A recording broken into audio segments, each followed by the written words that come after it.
Hello, BookTube. Welcome back to the History Shelf. I am your host, Peg. Let's see. This video is all about the History Book Club pickups I've made in the last couple of months. As you know, I've made other videos of my History Book Club selections.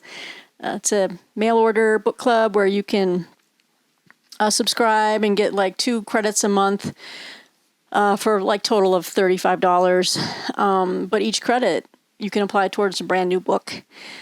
For up to a value of $35. So I find it a good deal to pick up history that I've missed, whether it flew under my radar, or I just never got around to checking into a publisher, or it wasn't, or it was a book I wasn't assigned for book review or commissioned to review, but I still want to read it. The History Book Club is where I go to pick up some of those brand new history titles for a fairly good deal. So I'll leave a link below to History Book Club if you're interested. All right, so let's get into my recent picks. I've got about 6 books here, and I think you'll find something here. There's got to be something here you might like. We're going to start off with a big chunkster of a book. Came out in the last month or two, couple months. It's from Farrar, Straus and Giroux, and this is Geography is Destiny, Britain and the World, a 10,000-Year History by Ian Morris. Author of Why the West Rules for Now. I'm not sure if I've read that.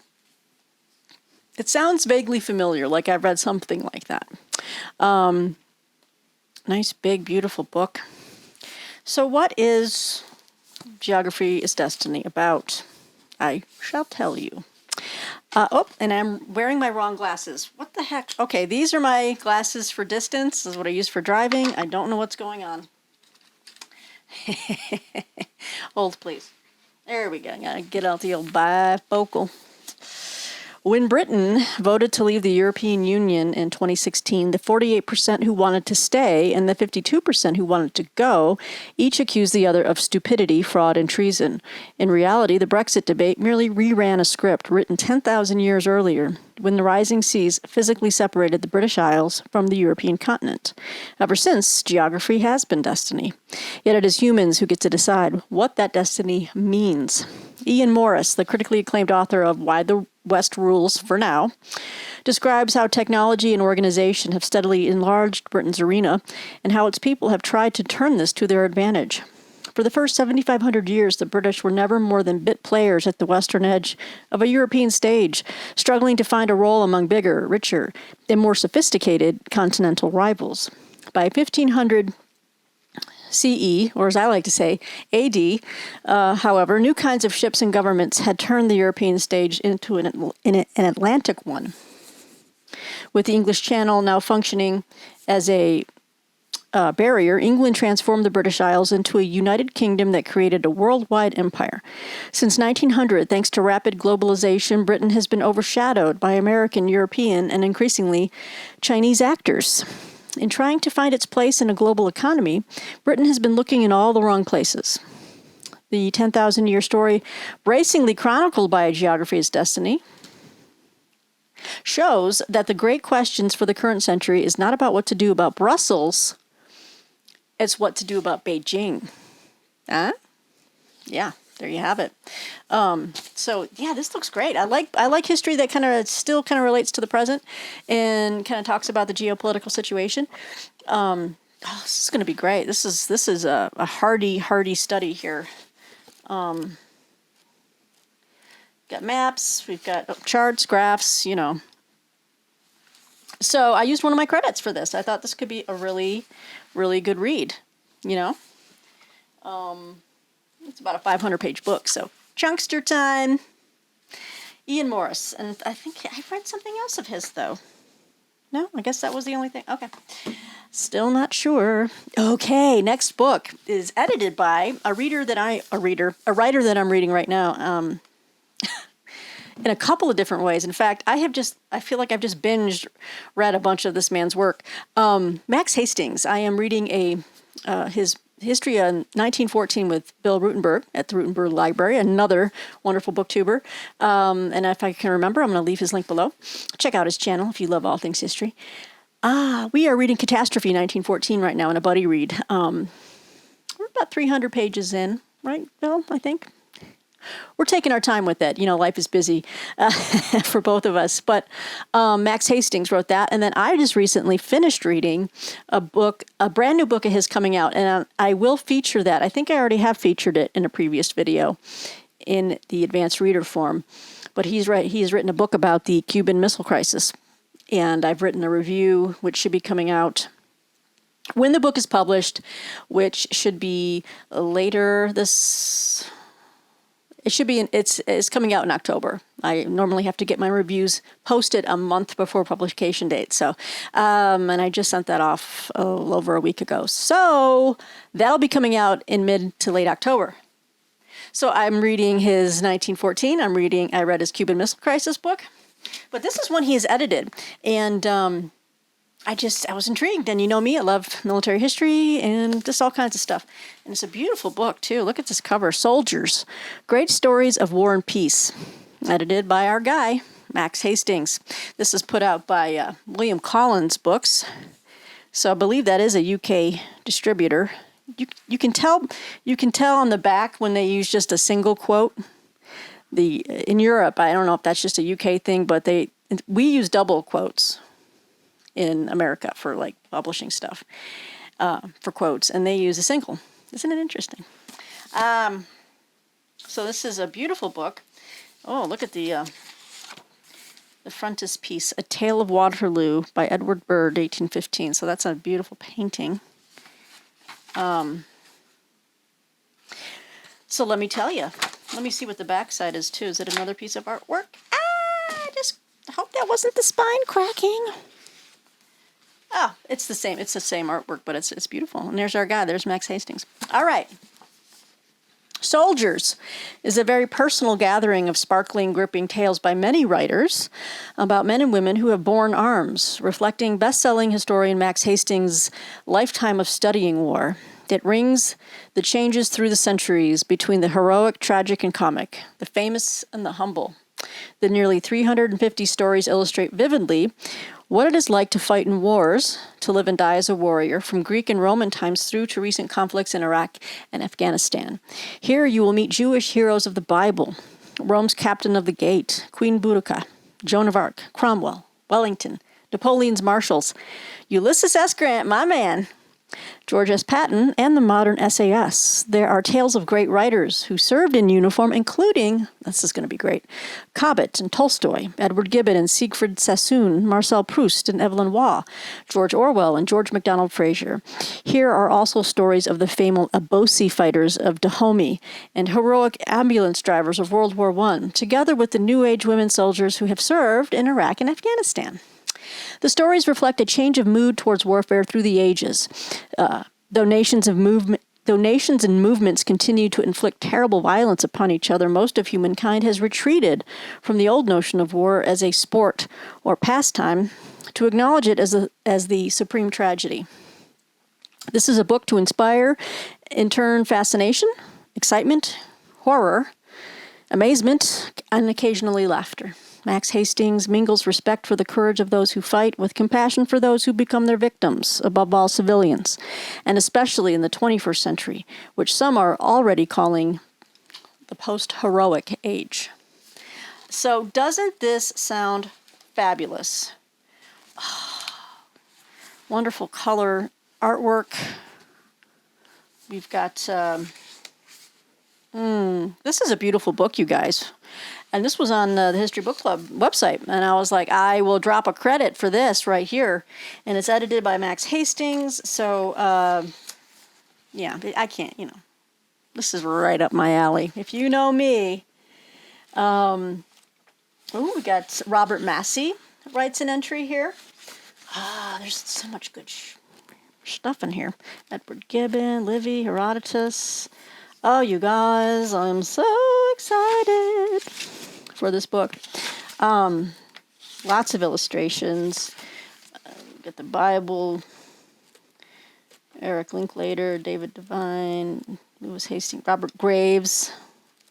Barbara Tuchman, Winston Churchill, Arthur Conan Doyle, Bruce Catton. Yes! So, all right. Nice, big, beautiful book. adding it to my history collection. And this is just only one location. You know, I've got the parlor downstairs. I've got the living room with wall-to-wall cases. But yeah, good times. Now, this next book, gosh, I hope if Sean Standfast watches this video, Sean, let me know if you decided you wanted to read this book. I just knocked over something I wanted to show you guys. Because in one of your videos, you mentioned maybe reading a more recent book and maybe having people read along with you. I couldn't wait to read this because I love this author. I fell in love with her. I don't know if it was her last book or her next to last book. Candace Millard or Millard. I loved her Destiny of America, or sorry, what was it? Destiny of the Republic? Come on, give it to me. Give me the list of her books. Yes, Destiny of the Republic. But she also wrote The River of Doubt and Hero of the Empire. Anyway, this is her brand new book, and I wanted to get it so bad in hardcover finished copy. I had a PDF of it, and I was like, no, I really need to have this. This is a keeper. This is River of the Gods, Genius, Courage, and Betrayal in the Search for the Source of the Nile. Trying to avoid the glare there. So, beautiful book. It's put out by, is this Doubleday? Let me take a look here. I think they're celebrating some type of anniversary there. Yeah, it's Doubleday, New York. They have a new little banner. I think they're celebrating 125 years. Doubleday, congratulations. So River of the Gods. If anyone's going to be doing a read-along of this book, I'd love to jump in on that. So Sean, let me know if you are. So let's see here what we have. For millennia, the location of the Nile River's headwaters was shrouded in mystery. In the 19th century, there was a frenzy of interest in ancient Egypt. At the same time, European powers sent off waves of explorers intending to map the unknown corners of the globe and extend their colonial empires. Richard Burton and John Hanning Speke were sent by the Royal Geographical Society to claim the prize for England. Burton spoke 29 languages and was a decorated soldier. He was also mercurial, subtle, and an iconoclastic atheist. Speke was a young aristocrat and army officer determined to make his mark, passionate about hunting. Burton's opposite in temperament and beliefs. From the start, the two men clashed. They would endure tremendous hardships, illness, and constant setbacks. 2 years in, deep in the African interior, Burton became too sick to press on, but Speke did, and he claimed he found the source in a great lake that he christened Lake Victoria. When they returned to England, Speke rushed to take credit, disparaging Burton. Burton disputed his claim, and Speke launched another expedition to Africa to prove it. The two became venomous enemies, with the public siding with the more charismatic Burton, to Speke's great envy. The day before they were to publicly debate, Speke shot himself. I did not know that. Yet there was a third man on both expeditions, his name obscured by imperial annals, whose exploits were even more extraordinary. This was Sidi Mubarak Bombay, who was enslaved and shipped from his home village in East Africa to India. When the man who purchased him died, Bombay made his way into the local sultan's army and eventually traveled back to Africa, where he used his resourcefulness, linguistic prowess, and raw courage to forge a living as a guide. Without Bombay and men like him, who led, carried, and protected the expedition, neither Englishman would have come close to the headwaters of the Nile, or perhaps even survived. In River of the Gods, Candace Millard has written another peerless story of courage and adventure set against the backdrop of the race to exploit Africa by the colonial powers. And there's our lovely author. So yeah, another well-spent credit at the History Book Club. I'm looking forward to reading this. Let me know if anyone knows about a read-along of this book. Drop me a comment below. All right, next book I just had to have in a finished hard copy. I was assigned, it was one of my many books I could have, I ran out of time to review it. I wanted to review it for shelf awareness, but I already had so many others going, so I wasn't able to read the advanced PDF of it, but I was like, this is a book I want in hardcover anyway. I want a finished copy. I want to have photos, maps. I want to have all of that. Oh, Lord, I just opened up a horrible picture. Oh, God. Okay.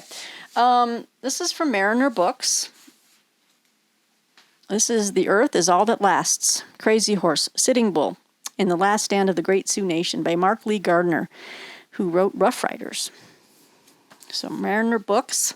This is out now, obviously. This is a magisterial dual biography of Crazy Horse and Sitting Bull, revealing in groundbreaking new detail the two most legendary and consequential American Indian leaders who triumphed at the Battle of Little Bighorn and led Sioux resistance in the fierce final chapter of the Indian Wars. I'll read you a little bit more of what it says here. Crazy Horse and Sitting Bull. Their names are iconic, their significance in American history undeniable. Together, these two Lakota chiefs, one a fabled warrior and the other a revered holy man, crushed Custer's vaunted 7th Cavalry.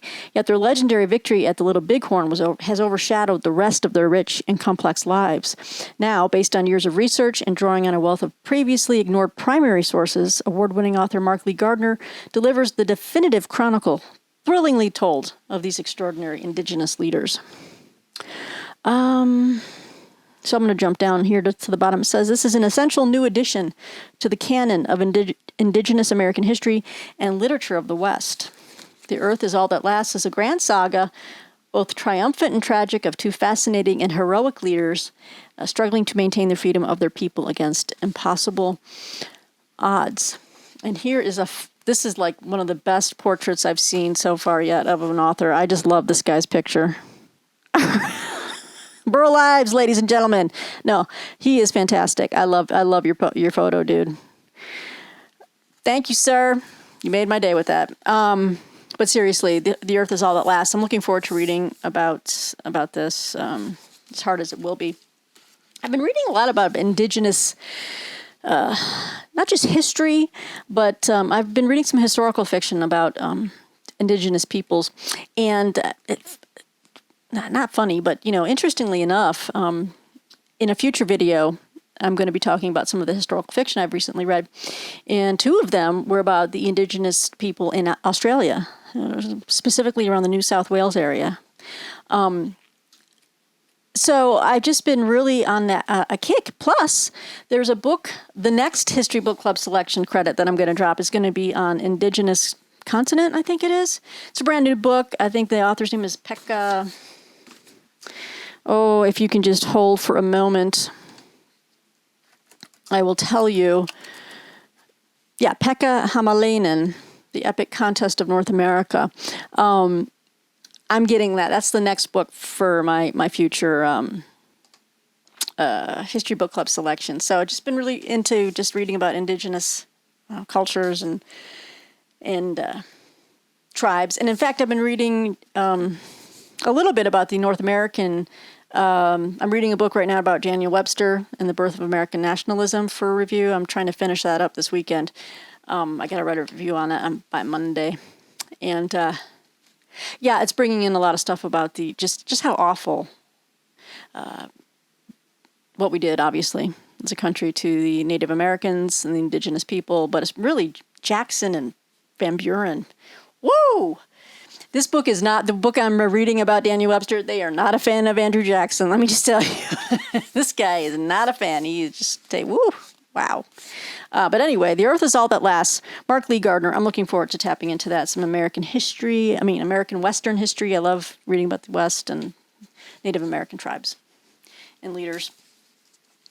Okay, so on a completely different subject and on a different continent, this is a Pegasus book, right? Yes, it is. And sounded really awesome. This is The Crossroads of Civilization, A History of Vienna by Angus Robertson. Look at that cover. Is that, who is that? Who is that? I know this guy. It's not Dolly. It's not Dolly. I'm thinking of, I know this. I know who the artist is. Please don't yell at me, everyone. I just can't remember. It's not telling me. The front of it is. Anyway, someone will correct me below, I'm sure. That's what YouTube's all about. So this is put out by Pegasus Books, The Crossroads of Civilization, A History of Vienna. Vienna is unique amongst world capitals in its consistent international importance over the centuries, from the ascent of the Habsburgs as Europe's leading dynasty to the Congress of Vienna, which reordered Europe in the wake of Napoleon's downfall, to bridge-building summits during the Cold War. Vienna has been the scene of key moments in world history. Scores of pivotal figures were influenced by their time in Vienna, including Empress Maria Theresa, Count Metternich, Bertha von Suttner, Theodor Herzl, Gustav Mahler, Adolf Hitler, Joseph Stalin, John F. Kennedy, and many others. In a city of great composers, artists, and thinkers, it is here that both the most positive and destructive ideas of recent history have developed. From its time as the capital of an imperial superpower, through war, dissolution, dictatorship, and democracy, Vienna has constantly reinvented itself and its relevance to the rest of the world. So I was like, this is just something I would love to read. And seeing as how I'm kind of reading about 1914 right now, and catastrophe in Vienna played a big, a role there, obviously. And so this is all going to kind of filter in. It's funny how when you're reading one thing and then you get another book and it all kind of, there's a connection, you know what I mean? So, I don't know. History is wonderful. So I'm looking forward to checking this out. I thought it was worth one of my credits. And, all right, so the final book is kind of different. It's a very small little volume, but it's a niche interest of mine. I know I've mentioned it before on this channel, but it's just the drama of it and the catastrophe of it. I've just always been fascinated by Chernobyl, And, boy, that HBO series they made, that just blew my socks off as well. Oh, that was not a good metaphor there. But there's this new book out, and it's kind of like it's from a UK publisher, Amber. Kind of like a little tiny coffee table book, but, lots of rich with photographs and just things that I think I would want for my collection of history on Chernobyl. I've got many different types of books, articles, essay collections, even some historical fiction kind of revolving around it. I just think that this belongs there, so I wanted to use a credit for this. And this is brand new. This is Chernobyl, April 26, 1986, by Michael Kerrigan. And there's the cover. It's a very slim little volume. It's a bigger book and a little wider than others. It's like a coffee table book put up by Amber Publishing. So it says, here on April 26, 1986, the unthinkable happened near the Ukrainian town of Pripyat. I remember this very well. How old was I then? Very close to turning 14 when this happened. So I remember all this on the news, big time. I was all freaked out too. It was like, are these poison clouds coming over to the ocean? And my mom was like, I think we'll be okay. But pray for those people. So on April 26, 1986, the unthinkable happened. Near the Ukrainian town of Pripyat, two massive steam explosions ruptured number 4 reactor at the Chernobyl nuclear power plant, immediately killing 30 people and setting off a nuclear accident of epic proportions. The explosions were followed by an open-air reactor core fire that released huge amounts of radioactive contamination into the atmosphere for the next 9 days, spreading across the Soviet Union, parts of Europe, and especially neighboring Belarus, where 70% of the waste landed. Many thousands lived in the long and sweeping arc of territory affected. For them, the catastrophe had acquired the character of a biblical plague, an affliction brought down with elemental force. Radiation was invisible and everywhere, in everything. I'm afraid of the rain, a survivor confessed. That's what Chernobyl is. I'm afraid of snow, of the forest. All life bore the imprint of the blast.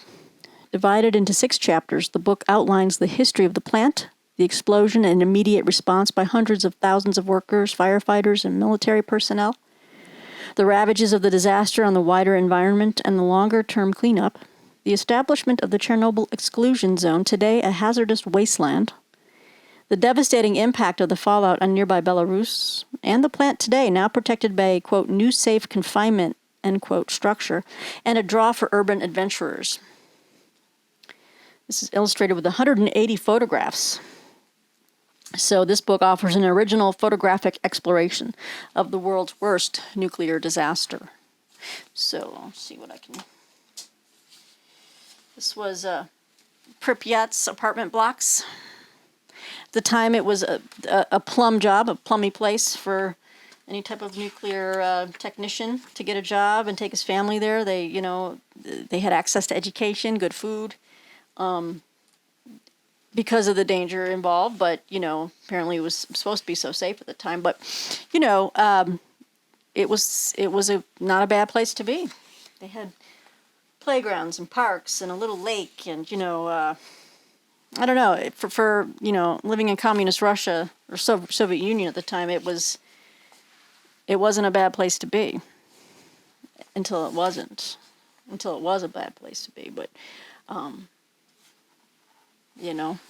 so I really appreciate these books that really just kind of give you a full photographic